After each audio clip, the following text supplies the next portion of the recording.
Yo, yeah, I know what time it is.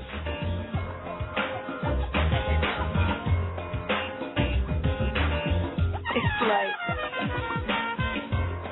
a little noise. Freedom. Maybe.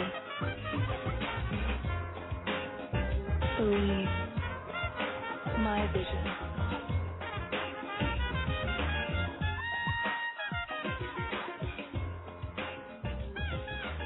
Ready? Decide. Well, hello, everybody. You are listening to Society Bites Radio, and I am your host, Jill Krieger, and this is SRQ exclusive radio show.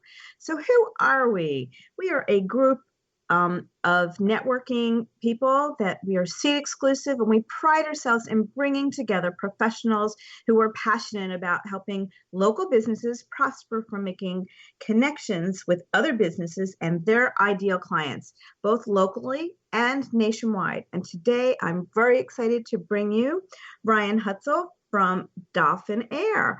Welcome. Thanks, Jill. Thanks for having me.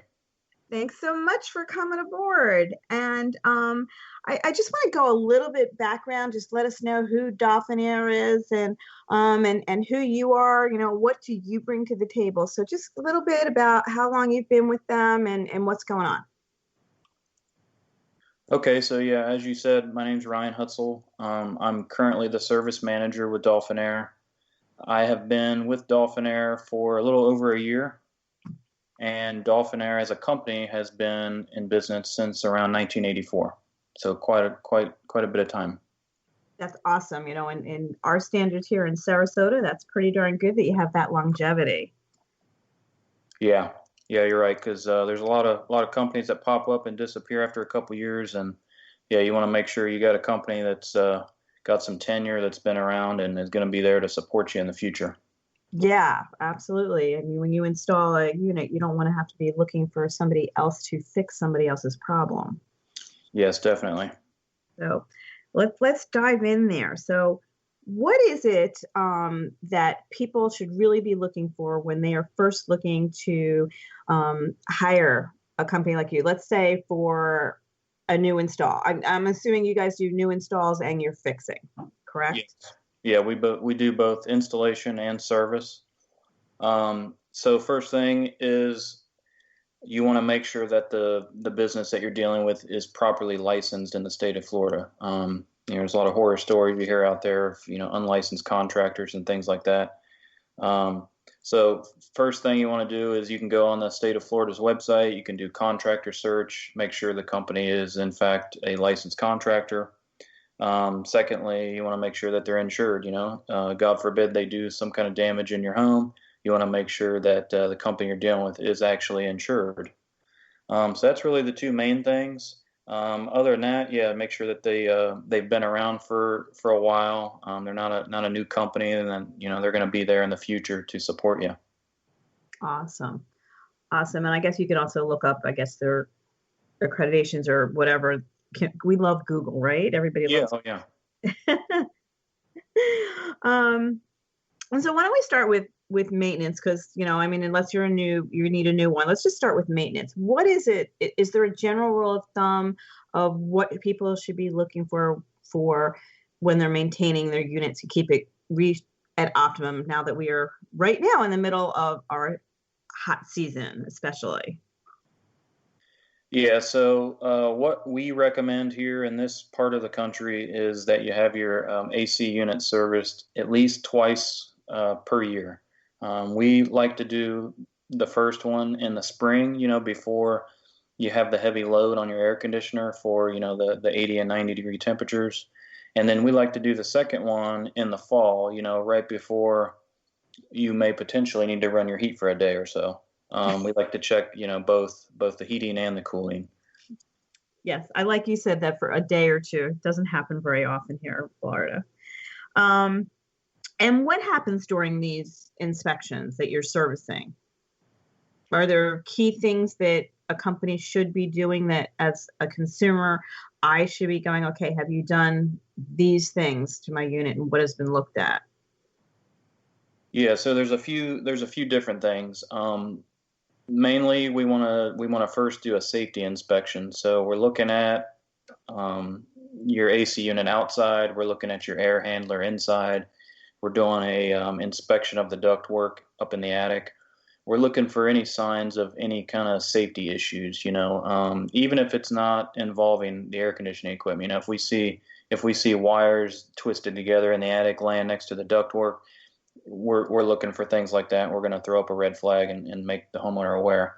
Um, After we do our safety inspection, we are going through all of the electrical components on the unit. We're checking everything inside, everything outside. We're looking for signs of wear.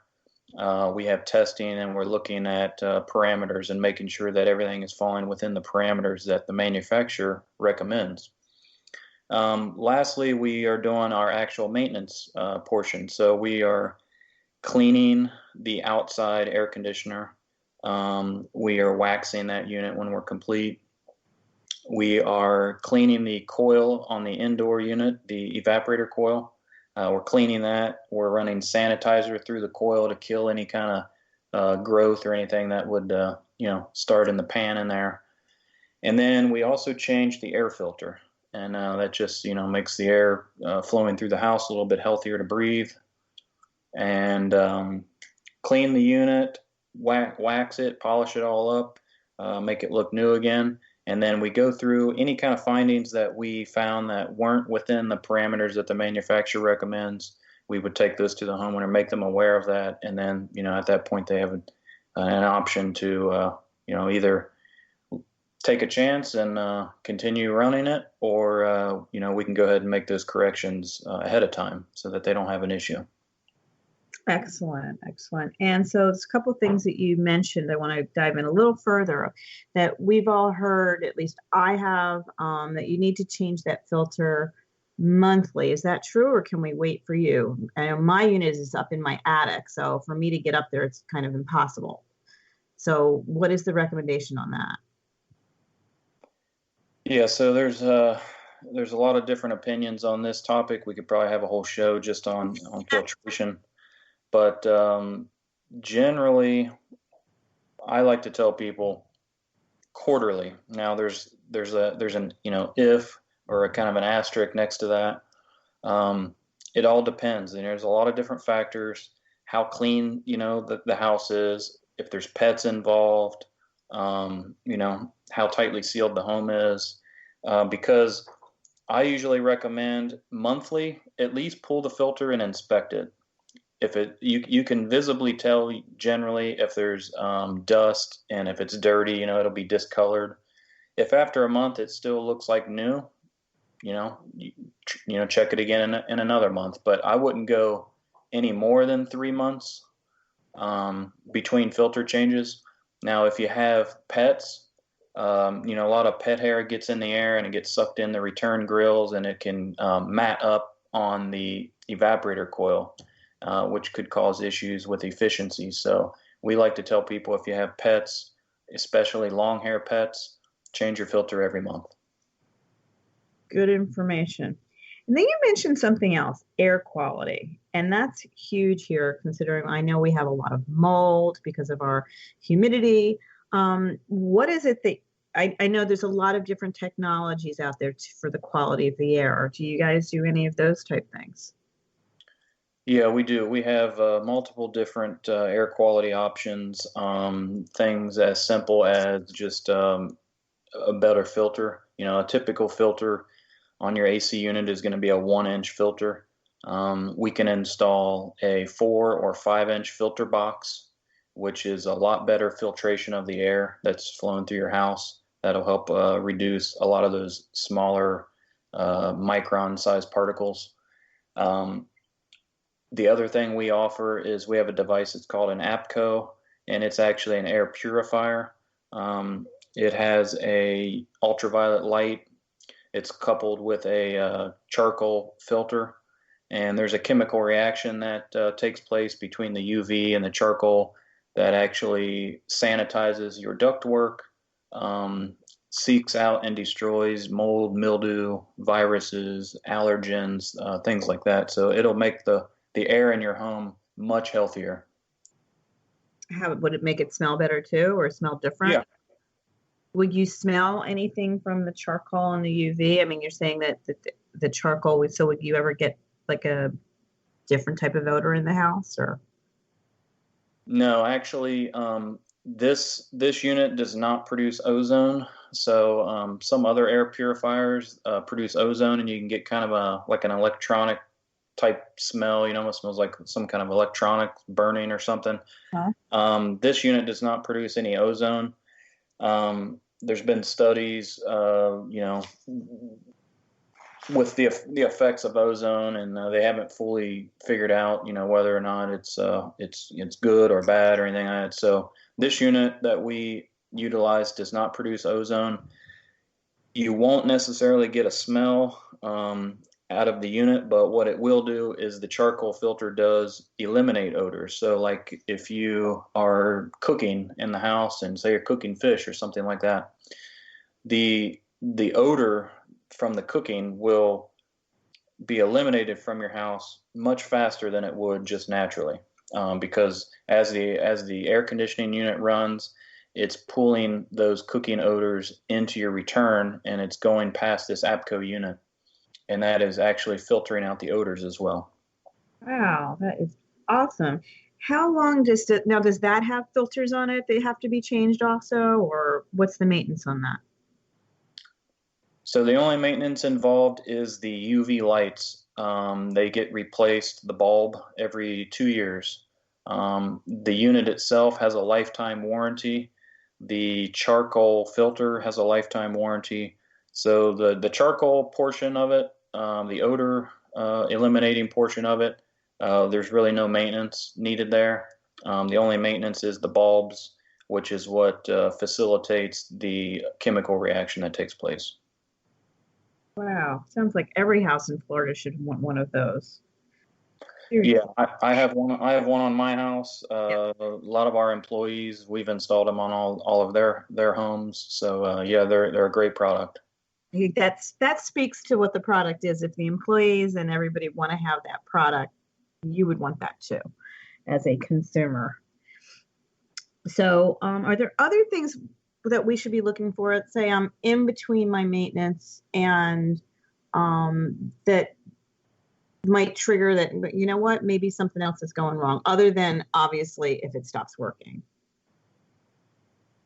Yeah, so one thing that I think I failed to mention during the maintenance is another thing we do that's, I won't say it's the most important, but it's one of the most important is your drain line. We flush out and we clear your drain line. So what we have found, with our research is that the majority of the service calls we get, and I won't say, any certain percentage, but a high percentage of our service calls that we get are for maintenance related issues. So things like we show up, the drain line's clogged up, which could have been prevented with maintenance. That's one of the things that we do when we're there. That's a common problem in Florida.